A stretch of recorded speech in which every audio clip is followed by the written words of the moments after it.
bringing you the truth behind the news. Welcome to The New American.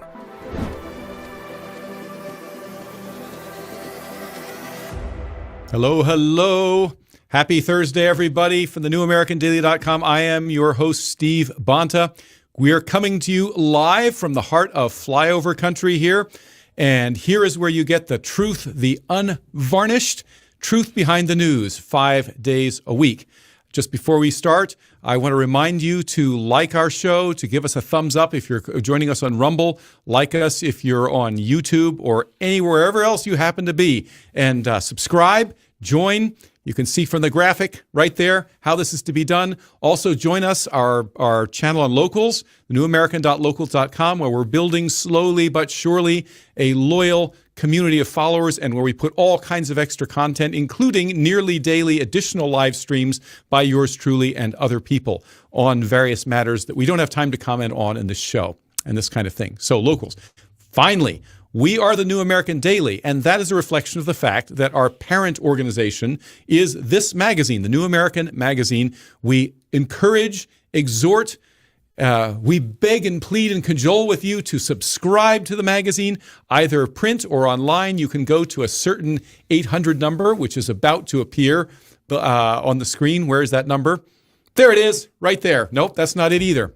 Anyway, there it is. Aha, I see it. There. So right there. That 800 number is the number you want to call. And depending on whether you prefer print or online, it's a twice monthly magazine where you get the unvarnished, unalloyed truth behind the news. And frankly, because it's a print magazine, it's very thick. It's very detailed. We have a tremendous stable of writers and researchers whose combined efforts, go into producing this magazine, and we can go into a lot more detail than we can afford to do on this show. Okay, so enough of the self-serving patter. Let's move on to today's show. And this is going to be another show where we are not going to talk about the DNC. We will give a bit of a postmortem tomorrow, but frankly, I find the DNC to be so underwhelming, so depressing, and frankly so enraging that and our viewers seem to agree with us. They're not interested really in what's going on in Chicago right now. So we're going to talk about the news that matters. And heading the list is a report released yesterday by the Labor Department, courtesy of the BLS, the Bureau of Labor Statistics, that downwardly revised very dramatically the non-farm jobs creation statistics year on year for the last 12 months. It turns out, according to the first official version of the story that I think appeared in Bloomberg and then was dutifully pasted and disseminated by all of the other legacy news organizations online and elsewhere, that figure is 818,000, which is a pretty large figure. That's nearly 1 million. But now I come to find out shortly before airtime from a couple of reputable sources online, including the website Mishtalk, that figure too is an underrepresentation, and the real number is over 900,000. I think specifically, what do we have here? 915,000 such jobs, nearly 1 million, real close to 1 million. And perhaps, governments being what they are, government agencies being intrinsically and unavoidably mendacious, that figure too is probably an understatement. Here's the point. By any metric, this is the worst such revision in modern American history, except for one possibly, and that's in 2009, back when we had another hapless, radical left Democratic president trying to hide from the public the devastating extent of what we've now come to know as the Great Recession, which was underway in the early years of the Obama administration, and from whose effects we've never fully recovered. Now, the powers that be are trying to make us forget the R word, because if there's one thing you don't want to have happen in the last quarter of an election year is a recession. Okay, obviously that would be the ultimate poison pill for the Democrats and the Kamala campaign, in spite of all of their efforts to astroturf Kamala Harris and turn her into the best thing since sliced bread, or at least since FDR politically, to magically transform her from the bumbling heel that she has been for years, and obviously, a radical leftist stooge into the bargain, to transmogrify her into this miraculous almost, political Madonna. Excuse me if that sounds slightly blasphemous, but that's kind of the spirit of it, that this goddess-like figure is going to come forward and rescue us. And of course, we can't allow anyone to whisper the R word, although it's been mentioned. We talked on the show several weeks ago that the July, the statistics for the month of July that came out the first week of this month were much lower than people thought, the job statistics and the inflation numbers and everything else. So that already was said to be a solid indicator that we're entering into recessionary territory. And now comes this. And we have never, if I can take Mish Talk at his word, and he seems to me to be a very reputable, independent online financial and economic analyst, we've never seen numbers like this and not been shown to be in a recession. Okay, and this is what Americans realize, I think, in their gut, most of them, at least those of us who live in flyover country or who live in those parts of the country that are not, which are mostly parts of the inner cities and the suburbs and exurbs in the larger liberal areas, D.C., greater New York, Philadelphia, and so forth, that are populated by people who tend to vote Democrat, and who typically have very affluent jobs, oftentimes linked to government contractors and things like this, that don't depend, crucially, on the normal vicissitudes of bad and good economic policy. Okay? But as for the rest, black, white, Hispanic, Northern, Southern, Midwestern, East Coast, what have you, they're all feeling the pinch, all of them. The evidence is in. So without further ado, let me bring in my colleague and also, again, off screen, my boss. I can't say this too often. This is Gary Benoit, and he is the editor-in-chief of the New American Magazine, has been for decades, and he's on the show almost every day. He is an older, wiser figure than me, and often has the salutary effect of reining in some of my excess and insanity. So, Gary, what is your staid and well-considered perspective on this? What does all this mean? Steve, I am definitely older. That's uncontested. It is, absolutely. But wiser? Oh, come on. Well, usually with greater age comes greater wisdom. Well, yes, there is a point in there. Plus, Gary is a bona fide pater familias. A lot of us out there are fathers, myself included, but Gary is more than that. He's a pater familias, which is a Latin word meaning father of a family, and it means, in effect, a father of a large family. Gary has lots of children and grandchildren. Well, and let's not exaggerate. I only have 11 kids. Only 11, yes, only 11. Yeah, I'm sure. So anyway, this is a stunning thing, and with that, of course, comes years of moderation experience. So, Gary, what do you think about the economy? I want to go back to something you said earlier, Steve, because you talked about the R word. Obviously, the Democrats don't want to think in terms of the R word, but I wonder if there is a point that the Democrats may have. Do you think the R word for recession might be replaced with the D word for depression? Yeah, well, I mean, this is the thing. The term recession and depression, these words are thrown about very arbitrarily. Right. We tended to use, and we also use the word panic. No one uses that anymore because the last official panic we had was the Panic of 1907, which was basically a very acute, severe recession. The last depression we had was the Great Depression. And we tend to have decided we don't use those two words anymore because they have such a negative connotation and because everything has become hyper-politicized. Sure. Well, regarding the P word, but they're all the same. 1907, I'm going off on a tangent a bit, but that was not long lasting. But of course, with the installation of the Federal Reserve System in 1913, now these things become much more magnified over the years. Yeah, there have been. I mean, post Civil War, back in the Gilded Age, there was a depression, recessionary period that lasted something like a decade as well. People forget that. But then there have also been these other, the Panic of 1819 was the first major financial crisis in American history. And it, like the Panic of 1907, was relatively short-lived. Right. But, but they're all kind of a piece. And, the duration and severity is somewhat arbitrary. But the bottom line is that they're all indicators of what we call the economic cycle. And this is something that has come to be taken for granted by all save the so-called Austrian economists who understand the real cause of the economic cycle. But on all other, subdisciplines in economics, this is always presented as this great mysterium, this ultimate, undefinable, reality that no one really understands. The fact that the economy always goes up and down as surely as night follows day. But it turns out there's a reason for this.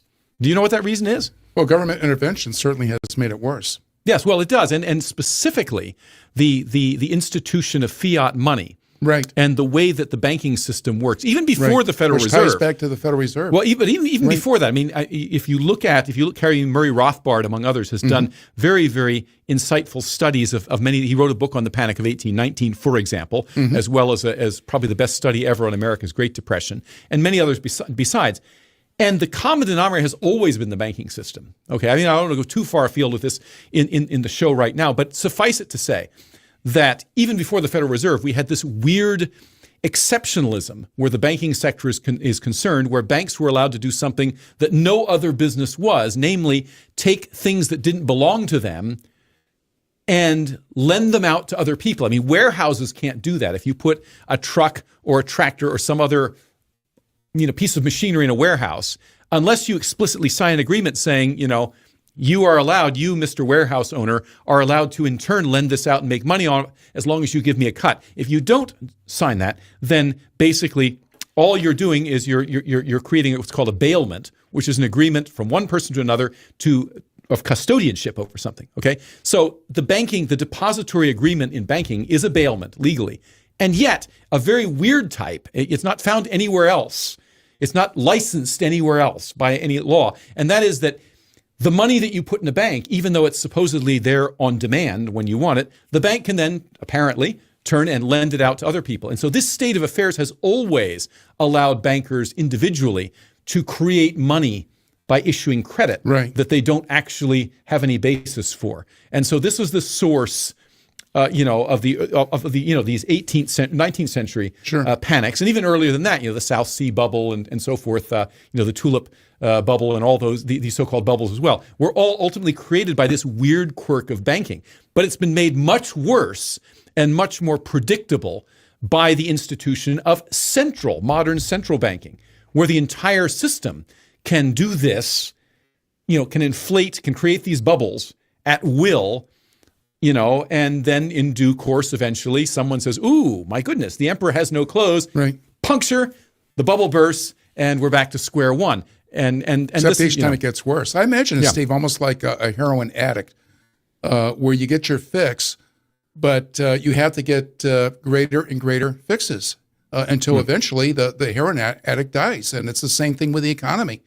And, of course, we can address the problem by getting rid of the Fed and getting back to some money, and specifically that means getting back to gold and silver or commodity money and treating money like any other commodity. But I'd like to get back to this figure of 818,000 jobs lost, or that downward shift in the figures that were originally mentioned. I drilled into those figures, Steve, and you know what I found out is that if you talk about private jobs, it actually was 819,000. That they're off by 819,000. But for government, it was just the opposite. They're off by 1,000 going in the other direction. And of course, that begs the question that we should ask, what kind of jobs are we talking about? How many supposed jobs that were created were government jobs as opposed to private jobs? And also, what kind of jobs? Because there are jobs where you can have a good job in terms of earning money to be able to support your family, where you can do it on the basis of one wage earner in the family instead of two. There are other jobs where you are not getting a minimum wage. So these so-called new jobs, the ones that are actually created, how many of those are low-wage jobs as opposed to the jobs that we need to survive in today's economy?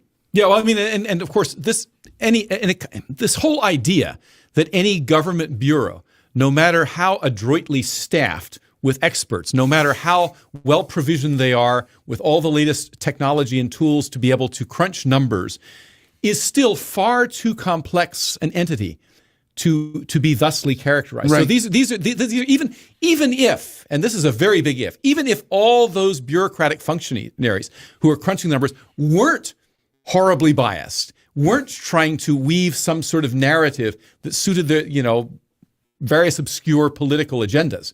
Even if that weren't the case, they would still not really be able to answer those questions clearly. But we can get a general idea. I mean, first of all, as you say, large numbers of these jobs that have been allegedly created during the Biden boom are, in fact, part-time, entry-level jobs. And also a very large number of them are either government jobs, meaning, in fact, they contribute little or nothing to the actual accumulation of capital, which is the real basis of any country's wealth, okay, and the true the substance of economic growth. Okay, so that's part of the reality.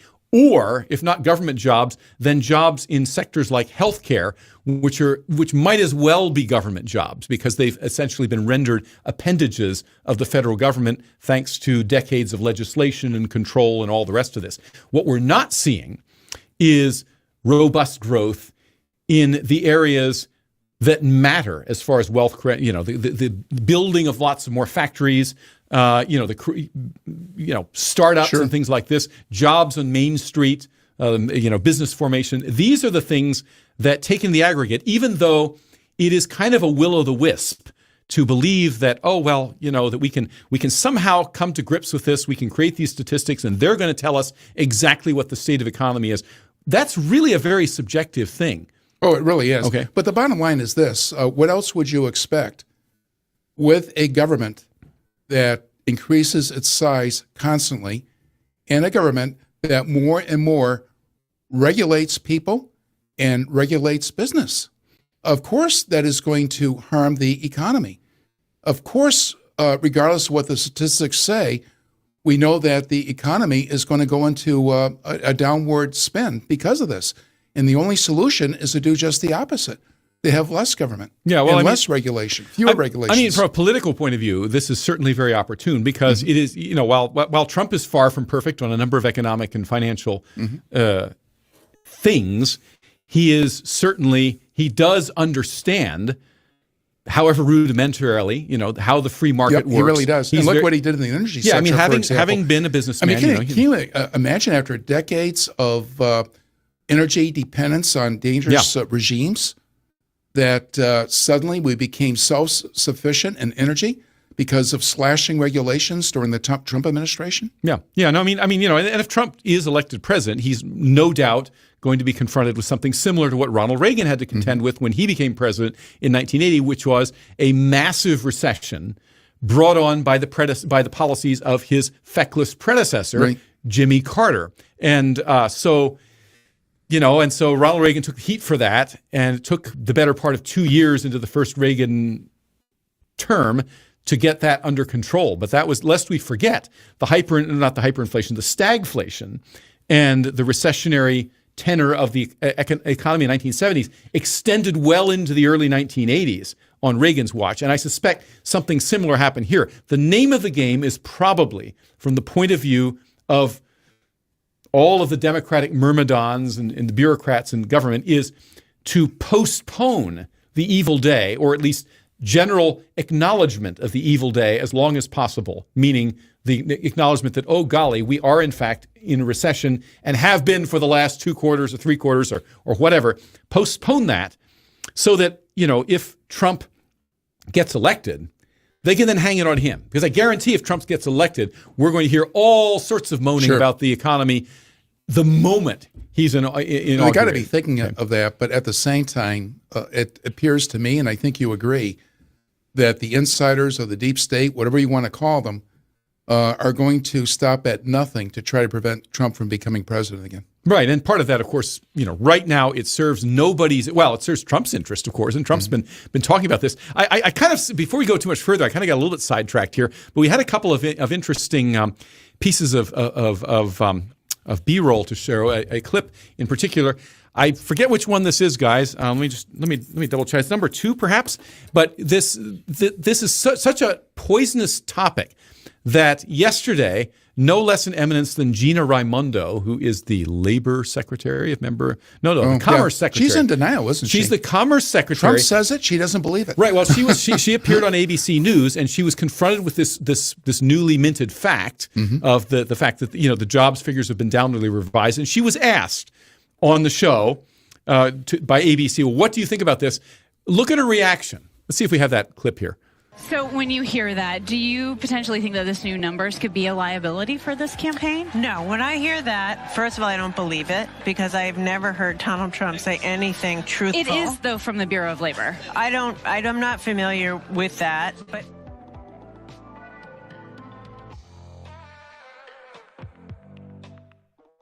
Okay, there you go. So the point is she is so encumbered by TDS, like most of the Democrats, right, that she says, well, I don't care if it's from my own government. Of course, she's not in labor. She's in the Department of Commerce. Apparently, she had not heard about this yet.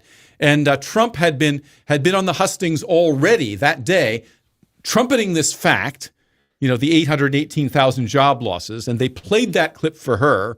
And her response was, I don't believe it. Anything Trump says is a lie. It's a lie. It's a lie, I tell you. And as you saw, even when ABC, to their very limited credit, said, well, yeah, but this is actually what the government just said. It's its own publication. Well, I don't care, and then presumably they move on to something else because it was really embarrassing.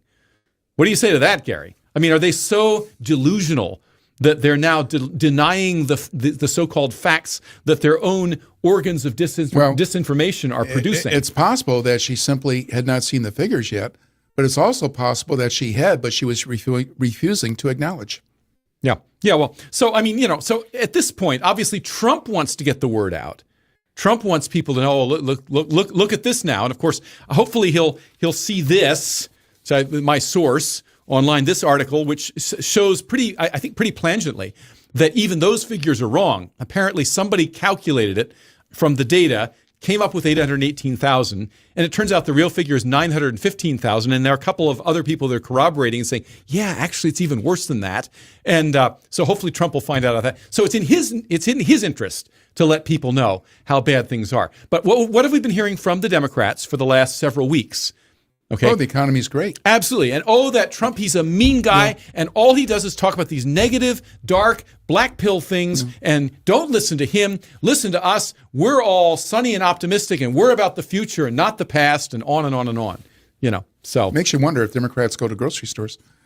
Well, this is the thing, Gary. I mean, a large number of them actually don't. So I was having a conversation a couple weeks ago with a gentleman. I won't tell you who he was. Well, you don't know who he is, but someone right here in Appleton. And I have these debates. He's somebody that kind of lives in the same place where I live. And he was always kind of curious about politics. He voted for Trump in 2016 and then is totally turned against him. It turns out he does nothing but watch the legacy media. So of course he did. And so he thinks Trump is a traitor and so forth and so on. He's never going to vote for him and on and on. But he started holding forth about how Trump is lying about the economy. This is about 2 weeks ago now. He's going on and on, in very strident, cadences about how Trump is lying about the economy, and this is completely nonsense. And by golly, I go out shopping all the time, and prices seem to me like they're just fine, and they're down. And I was at this place and that the other day, and I didn't say it because I didn't want to get into some kind of really angry argument with him. He's obviously very passionate about it. I just kind of said, well, I ended up saying, well, look, if you feel that way, then go vote for the Democrat. Why are you telling me this, in effect? But here's the point. This gentleman, this worthy gentleman, is not married, does not have a family, does not have a mortgage. Okay, he lives in an apartment. He, like me, pays rent. Okay, so he doesn't run a business of his own. There are a whole bunch of factors in his life that insulate himself from some of these realities. And many of these Democrats are the same way. They're either not married, okay, or if they are married, they don't have children. They typically are almost always two-income households, relatively affluent. They typically live in places like, as I say, affluent suburbs and the wealthier parts of the cities. Very few of them are out here in flyover country, out where you see the crop circles from the air, where they have the pivot systems and all that. No, they don't live in places like that. Okay, they live in their little sanitized enclaves, and their jobs. Typically they enjoy a degree of job security. But you contrast that to the ordinary Americans who do have a mortgage that they have to pay that stretches them, who can barely afford to drive their car, that do have kind of like normal Main Street American careers, typically underpaid and overworked and all the rest of this, let alone people who are trying to run their own business. I mean, that's a whole situation. Many of them do have, worries like, they got 3 kids that they've got in school. They have to deal with all the expenses that have all this time. Those people know very well they have to buy a lot more groceries. They can't be ordering takeout all the time. They live in, they have to budget strictly. Many of them are living paycheck to paycheck, and their perspective is very different. Right. I'd like to interject, too. Yeah, please do. The people you're talking about, these liberals who think everything is just fine, they've also do not have a sense of history, or if they're old enough to remember, or should remember, they have forgotten the fact that within my lifetime, when I grew up, the typical family, you had one wage earner. Mm-hmm. And the mother was a stay-at-home mom. And typically, the wage earner, who was the dad, had a high school education. And he could have been a blue-collar worker, but still, he was able to earn enough money to support his family, to buy a home, and to live the American dream. That is almost impossible today. Yeah, it's difficult. It's not, for example, full disclosure, I do not own a car right now. That's by choice. I live within walking distance of the office and all of my shopping needs. If I need a car, I'll rent it from time to time. I've chosen to do this because I'm trying to put a daughter through college right now. And that is proving very costly. And from what I can tell, it's not going to end anytime soon. And so actually, I have enough to do well, and in fact, I'm making a little trip next week to South America, my first, vacation of the year, to go do my bird watching thing for a few days. But that's only because I live a lifestyle. I live in a very, very shabby, cheap apartment, quite frankly. Again, by choice, because, my wife is still overseas. She hasn't gotten her green card yet. When she does, when she finally gets here, we're going to have to upgrade a little bit because she would not tolerate for very long where I live. So I have a certain luxury afforded me. But I'm full well aware that the choices I've made, most people wouldn't be willing to make. Most people won't or can't live without a car, for example. Most people have to do things a little bit differently. So I am in a bit of a bubble. Sure. But on the other hand, my politics are such that I sympathize, with all these other people. I mean, it took me, the way I got out of debt finally was I ended up to do a pretty drastic move. I moved overseas and taught, as you know, in China for 4 years, where I earned very high wages compared to the United States and was able to finally pay off my debts and accumulate some savings and so forth and so on. Again, that's a step most people aren't going to be willing or able to take, right? So if you're living in a normal situation of what most people think of as kind of a normal, or used to think of as a normal American family, like your family, maybe not with the 11 kids, but 2 kids, 3 kids, 4 kids or whatever, you are hurting right now. And, everybody knows this. And this isn't about white people getting upset because they can no longer afford to drive the best cars.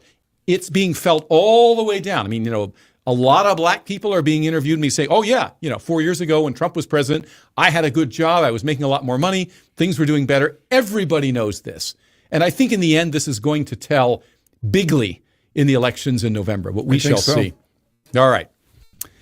So Rumble's exclusive apparel has finally arrived. They are now offering 20% off all purchases in the Rumble store with a discount code DROP20. That's DROP20. If you want to support the brand that is fighting for free speech and fighting for our First Amendment, this is the best way to do it. They have tees, sweaters, hats, plus much more. Go to Rumble's store.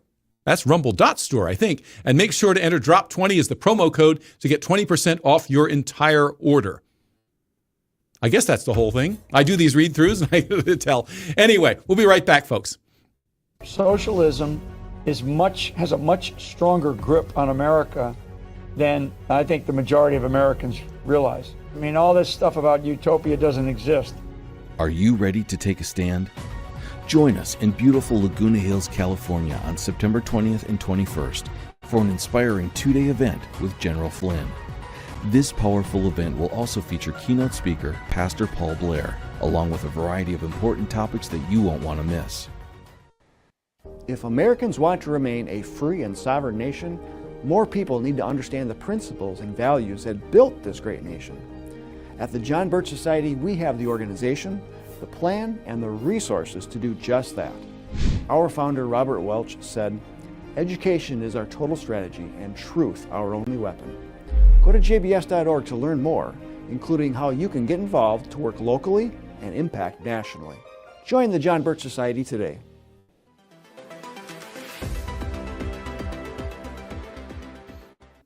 Hello again. Let's talk about a cheerful subject that is near and dear to all of our hearts. I'm referring, of course, to nuclear weapons.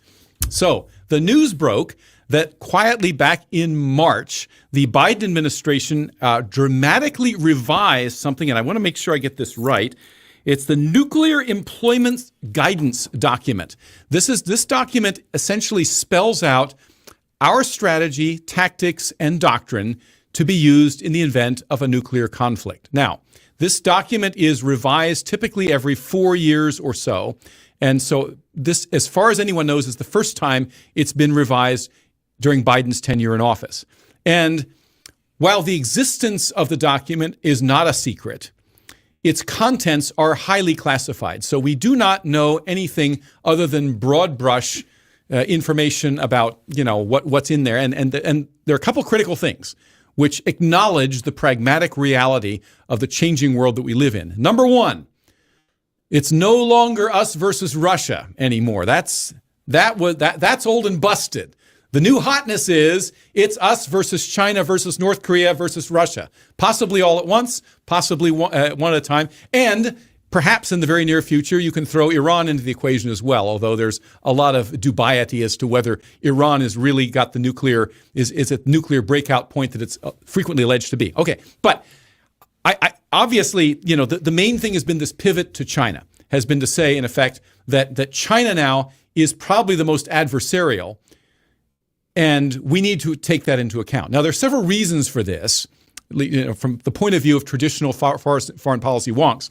The Cold War of yore, the world that both Gary and I grew up in, and perhaps some of you as well, was this tightly managed, tightly choreographed event in which these two superpowers kind of did this constant pas de deux, nuclear pas de deux, waging proxy wars in places like Vietnam and the Korean Peninsula and Angola and Nicaragua and many other spots around the world, large and small. Well, and this was portrayed as this great ideological tilt, not so much between East and West, but between communism and freedom. And in the context of that war, beginning in the 1960s, a series of arms control agreements were proliferated, starting with the ban on the testing of nuclear weapons that finally came to full fruition at the beginning of the 1990s.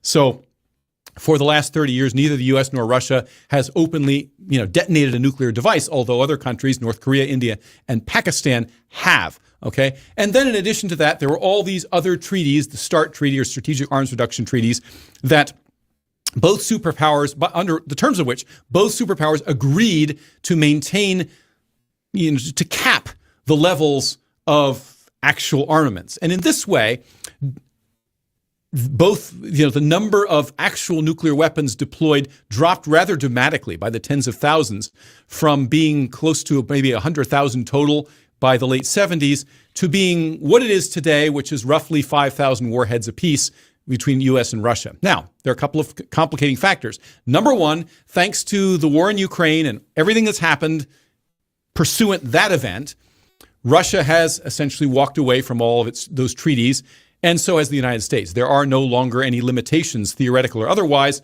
on the number of nuclear weapons so that either power can have. So we're back to the nuclear anarchy of the early 60s, in a sense.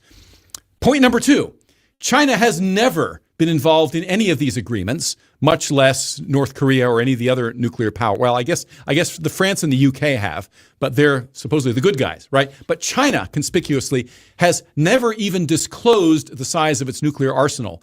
It does not want to have anything to do with these international regimes. And I should hasten to add to this, these arms reduction and arms control treaties that seem to be so benign are actually have been instruments of globalist control and have enabled the United Nations system a certain ascendancy over national sovereign nuclear weapons stockpiles. Okay, but however you look at that, China is kind of doing its own thing. Okay, and by all estimates, China may have right now, China has the third largest nuclear stockpile. It's not clear how many, if any, are actually deliverable. Let's show that that one image we have here. So there's an image of the DF-5B. DF actually stands for Dongfeng, which is Chinese for East Wind.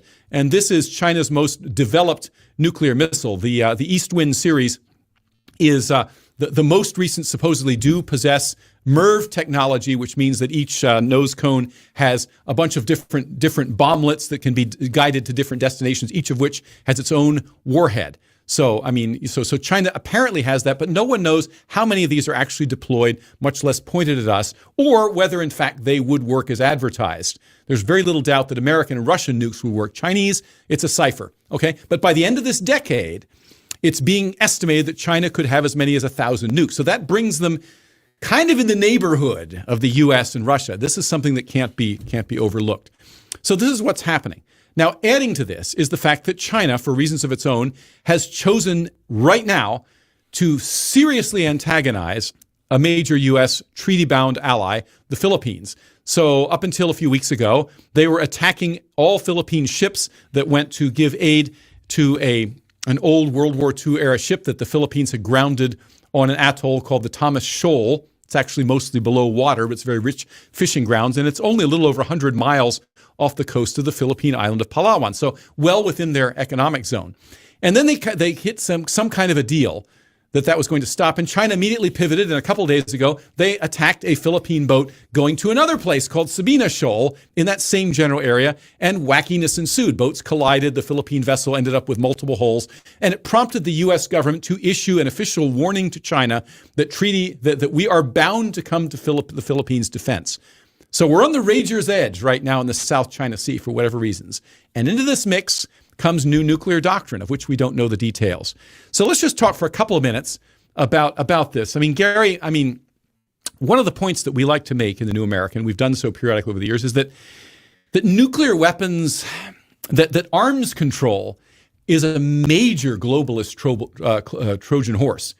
Is there any point to having arms control treaties, to having some sort of open channels of communication with, say, Beijing or Moscow regarding the status of nuclear weapons and perhaps acting accordingly? Regarding your latter point, I do believe it's good to have communication. So I will go that far. But in terms of the grand design behind these arms control agreements, I think a good analogy would be to look at such disarmament agreements when it comes to private firearms, because that is presented as a good thing, right? We'll get rid of all the guns, we'll get rid of crime.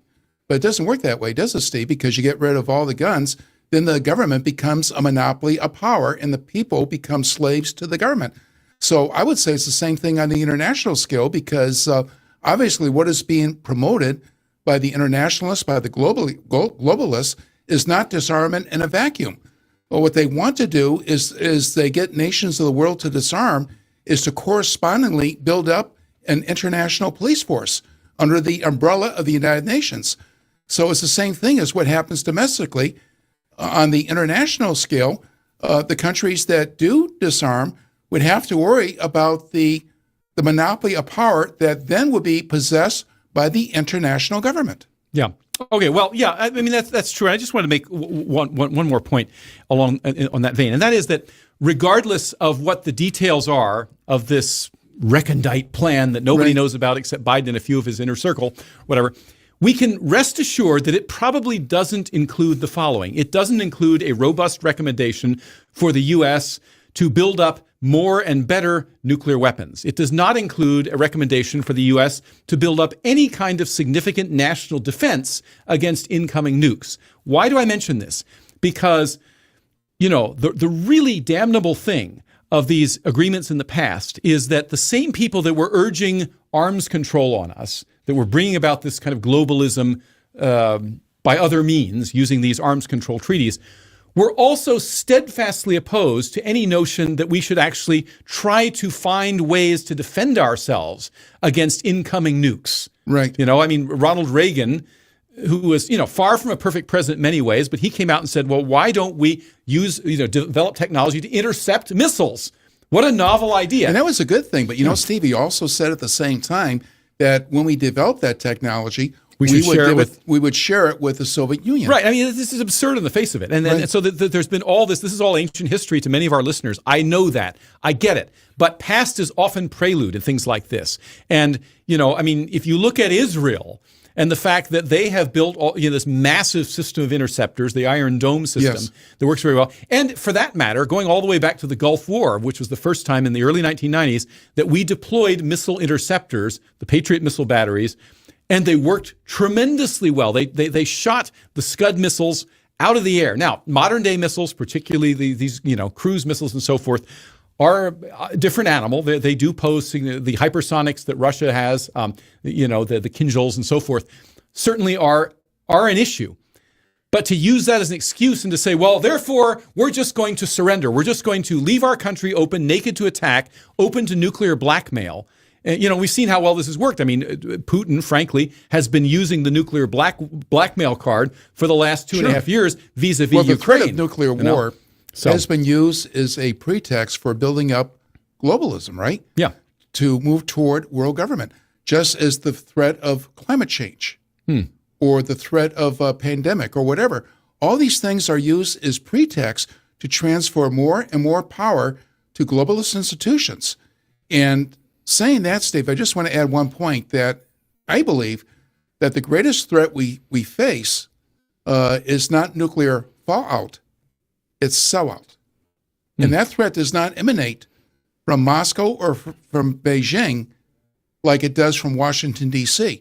That is why we need to stop having an America last foreign policy, and we need to reinstitute an America first foreign policy. Yes, and I mean, I'm very concerned that if we don't get Trump back in office, frankly, if Kamala Harris gets elected, what we're going to see is a repeat of what we saw in the 60s and 70s, where we're deliberately, forced to operate with one hand behind our back, okay, while the other side, and this will be China this time, will build up this massive arsenal and then say, okay, now you're going to do what we want. That was, in effect, the name of the game back then, was to say, there's no way we can defeat them, therefore we should accommodate communism, better red than dead, and all this type of thing. It was being used as a rhetorical and a literal bludgeon, to cow Americans into submission. Sure, I remember that slogan. This is an enemy we can't possibly defeat, so why bother? And I'm afraid that this same approach is going to be used in another 10 or 15 years with China. Oh my goodness, they have 2,000 nukes now. Oh, I guess there's nothing we can do about it. We might as well acquiesce to their will. And so this has the effect of literally weakening the United States and perhaps more crucially, degrading public confidence in the ability of our country to keep on doing what it's done, And so I greatly fear. Nuclear weapons, as you say, in some ways, the dangers of this are greatly exaggerated. They're used for malign, agendas, globalist agendas. But that doesn't relieve us of the responsibility to defend our nation, to prepare to defend against these things. We need to be prepared for war, and that's the best way of preserving peace. Absolutely. Okay. Well, let's take a break. We'll be right back.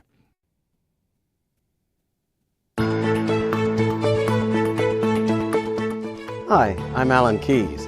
I'm the host of IMTV's daily talk show about news and events in America. And I want to say a good word for the New American magazine. Not only because Alex Newman has joined us as somebody who is periodically hosting a show, but because New American magazine represents a alternative media that is willing to tell people the truth. With so much fake news spreading about, and the fact that right now this country is in an existential crisis, we remember who we are and where we come from and what our principles are, or we die. Reading New American magazine can keep you up to the minute on the issues that are challenging us as a people and on which that survival hangs. You can check it out and subscribe at www.thenewamerican.com.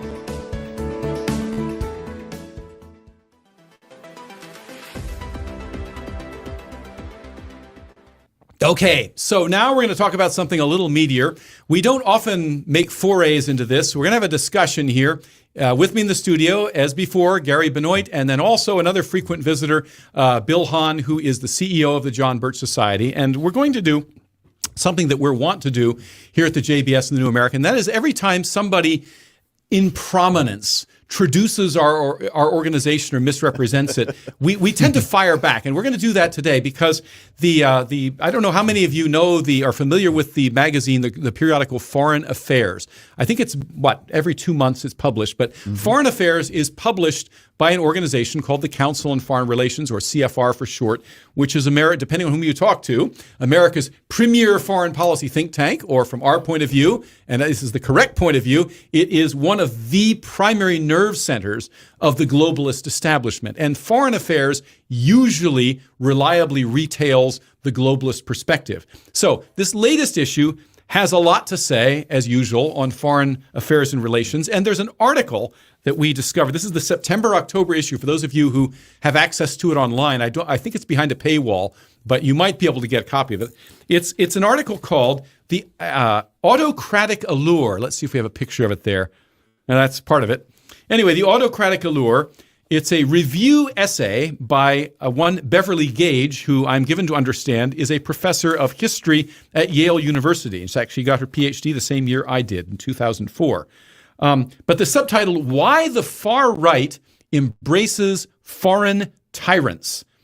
Now, this is a review of a book that just came out by a man named Jacob Heilbrunn entitled America Last, the Right's Century-Long Romance with Foreign Dictators. Jacob Heilbrunn is a prominent neocon, and he's written a lot about about neocons, extolling neocons. In fact, he wrote a book. Let's see if I got the title here.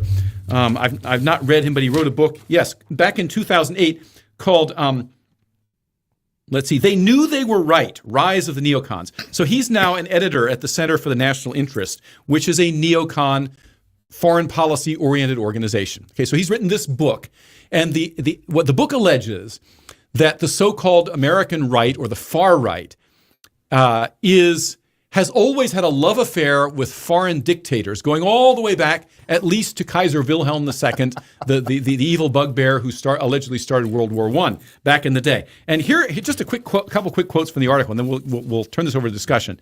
In the very first paragraph, it says, in 1950, the social critic Lionel Trilling famously declared victory for liberalism, dismissing conservative ideas as nothing more than, quote, irritable mental gestures, unquote. It goes on. The subsequent rise of McCarthyism, massive resistance against civil rights, and the John Birch Society all called that assumption into question. And then it goes on talking about the defeat of Barry Goldwater and so forth. And then on the very next page, it says again, scholars and journalists have tried to correct the record, producing a wealth of new studies of the John Birch Society, homegrown fashionism, the Ku Klux Klan, and other avatars of the far right. So, in one sense, this is just another typical smear of the John Birch Society. We've been hearing this for decades. But on the other, I think because it appears in no less august a publication than Foreign Affairs, we should address this, okay? And I think we're going to address both of these. We'll start specifically with the smear about the JBS, and then we're going to talk in general about this whole issue. Does being far right mean ipso facto that you love dictators? How about it? Well, let's start with the JBS. So, Bill, what do you think? Well, I know what you think, but actually, we have to thank them for the compliment, because the first quote that you talked about, the subsequent rise of McCarthyism, massive resistance against civil rights, and the John Birch Society all called that assumption into question. Mm-hmm. Well, that gives you the assumption then, of course, or maybe perhaps the conclusion that the John Birch Society had quite a bit to do with how history played out, way back when, as far as stopping that liberalism and having so-called conservatism, brought into the public psyche as much as they're claiming that it was. And I would have to say that the next quote that you talked about was more of the sandwich smear that includes the KKK and things of that nature.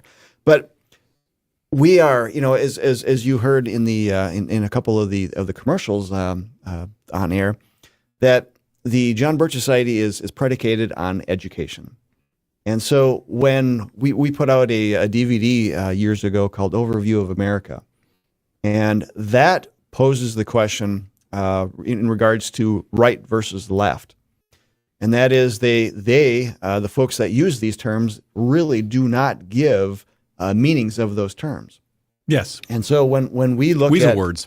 Right, yeah. So when we look at R versus L, it's confusing because throughout this article, they're pointing to folks on the right in regards to, say, Adolf Hitler and Benito Mussolini, and these are dictators. These are folks that wanted to have total government, and as far as control over the people, right? So that's on one end of the spectrum, and we'll just say that's on the left end of the spectrum, okay? Folks that want more government. On the right end of the spectrum is basically zero government, anarchy. And that is something that we, as the so-called right, do not want. Because there you do not have the protection of government over those God-given rights that the Declaration of Independence prescribes for the amount of government that we're supposed to have. Okay, so you're the CEO of the John Birch Society. You're our official mouthpiece. I want to say this, get this on air. People, if you're curious about this, if you're doing research for college term paper, turn on your recorders, because here it goes. Bill, question number 1. Are we against the Jews? No. Are we against, black people or people of color? No. Do we consider any race or ethnic group to be inferior? No. Are we pro-whites or white supremacists? No. None of these things. We are not collectivists. And just to drive the point home, do we love any dictator? Right wing, left wing, middle wing, no wing? No. Okay, all right. Let's pause on that. We've got a few more points, but we have to take a quick break. But first, have you heard of the recent advertising scandal? Let me break it down. The CEO of Rumble, Chris Pavlovsky, recently released an email from, Inspire Brands and Dunkin' Donuts.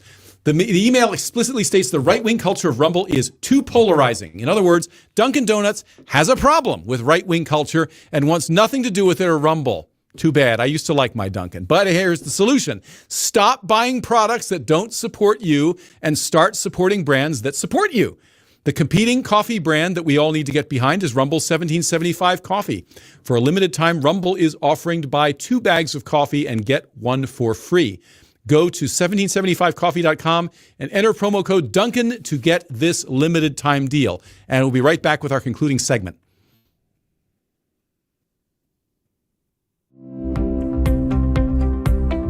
All right, parents, listen up. We've all seen the countless examples of how radical leftists have been destroying American schools. It's no longer just about the terrible math and reading levels. Now radical left teachers birthed from liberal universities are forcing gender indoctrination in kindergarten. They're teaching lessons on white guilt. Freedom Project Academy has perfected live online learning over the course of a decade. I get a ton of great feedback about this program, a ton.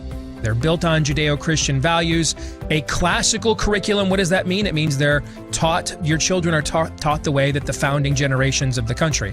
My own son Noah did Freedom Project Academy for several years when he was younger. The more we tell our friends about these things, the more people will get on board, and I believe that we can be the catalyst to some real change. We must save the West.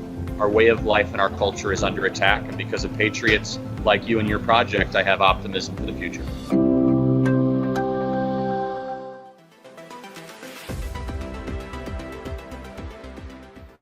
All right, so we just want to resume this really interesting discussion. Now, the question is, do people on the right tend to love foreign dictators?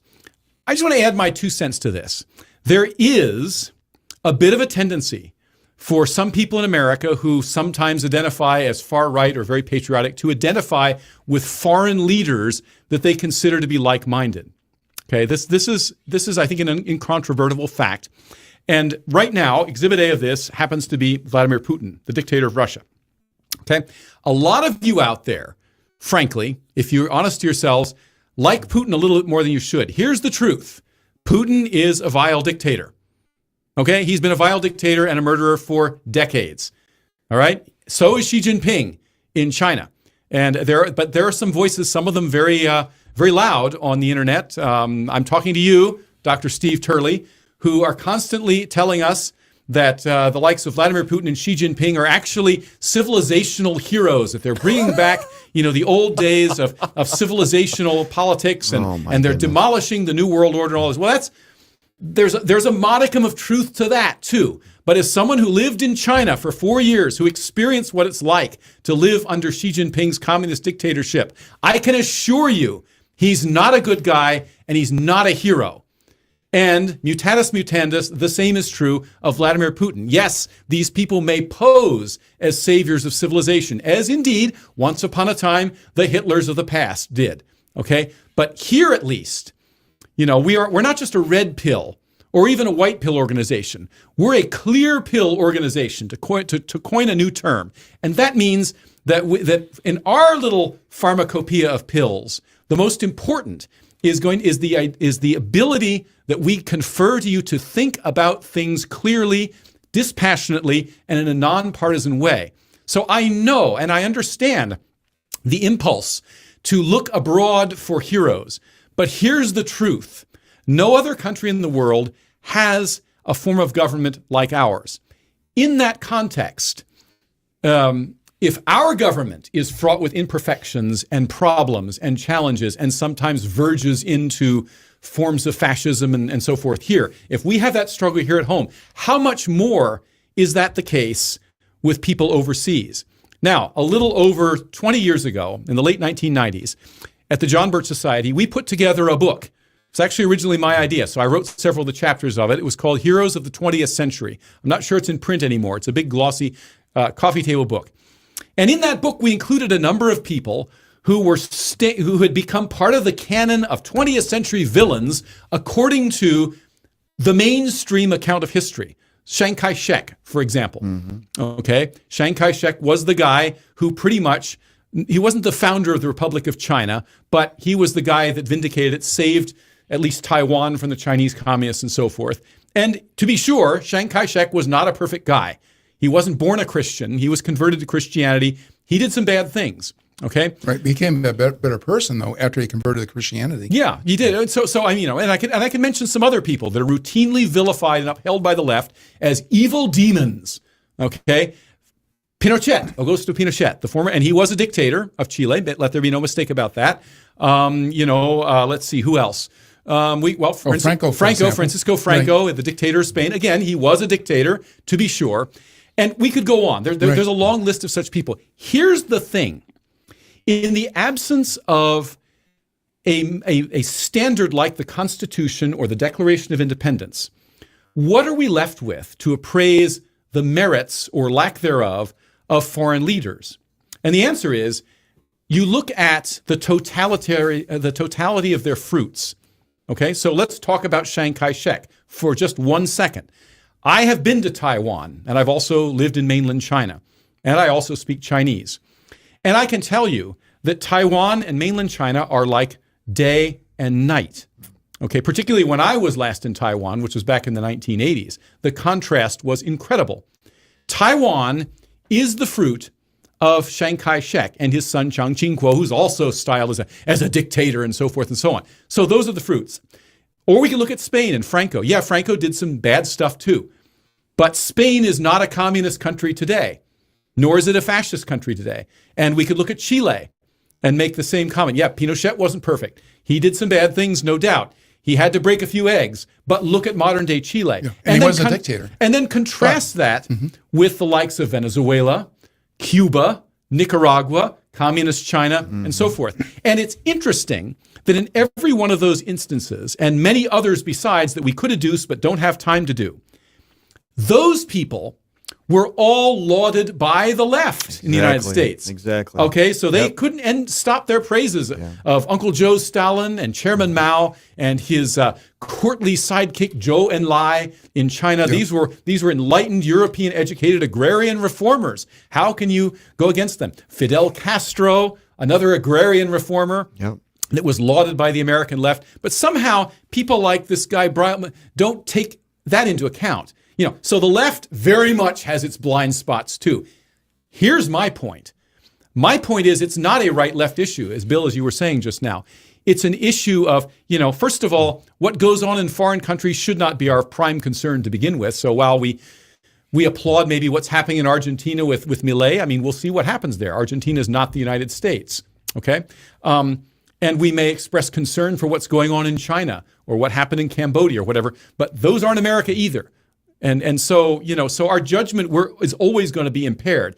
It's us we should be worried about. But to the extent that we do pass judgment, I think we look at the totality, right. the fruits. Steve, I'd like to get back to Pinochet just for a couple of seconds because Absolutely. I think this is hugely important. Yeah. Was he a dictator? Yes, he was. Why did he become a dictator? Chile at that point was right on the threshold of becoming a full-fledged communist country. Precisely. And he stepped in and prevented that from happening.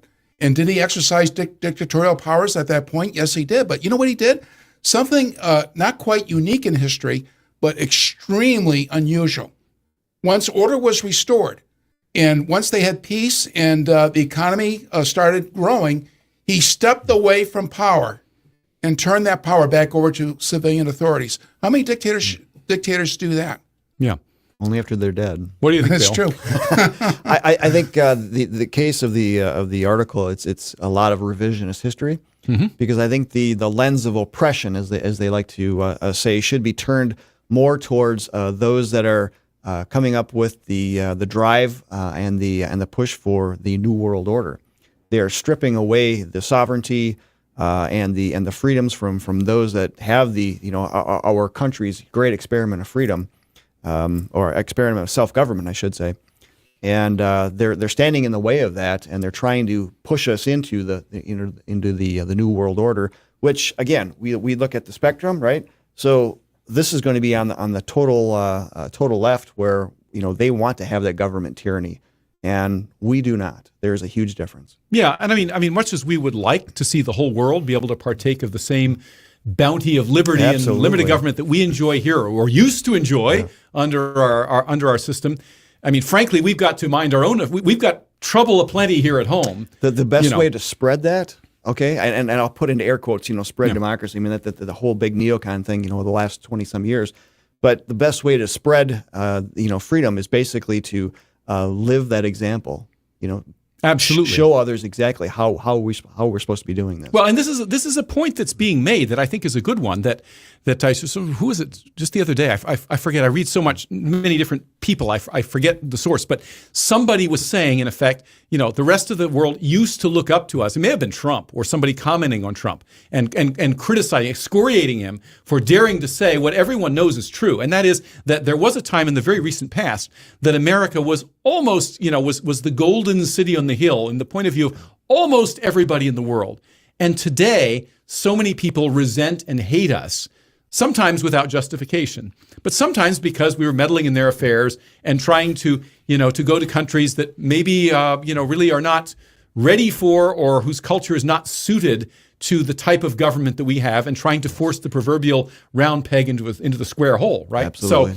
So I guess what I'm saying, and to wrap up with this, is that here at least, I mean, I can't speak for other people out there. I mean, we've written articles on people like Javier Milei and Viktor Orban, another current bugbear. It seems to me that what's happening in Europe right now, in Italy, in Hungary, in the Netherlands, in the UK, and so forth, this movement back towards a more nationalist orientation, calling that ipso facto fascistic and dictatorial is ridiculous in the face of it. And I think we're entitled to make that point. But that said, that doesn't mean that any of those countries or individuals are going to be lily white and pure either, in many regards. So like Giorgia Meloni, for example, in Italy, when she came to power, she's since become quite accommodationist, more than expected, with the European Union. But that's Italy's problem and not ours. And I think the major issue here is that we need to mind our own house. And in that sense, we at the John Birch Society have never, ever been sympathetic to any dictator, to any autocrat, to any tyrant. We are just the opposite. But we can't control what goes on the rest of the world. However, we can have influence here in the United States, and that is our primary mission, that freedom shall not perish here, and if we can save it here, then by extension, the lamp of freedom will remain lit elsewhere in the world. Amen. Okay, well, thank you very much, gentlemen. Thank you all for tuning in today, and we'll see you back here tomorrow with another edition of the New American Daily.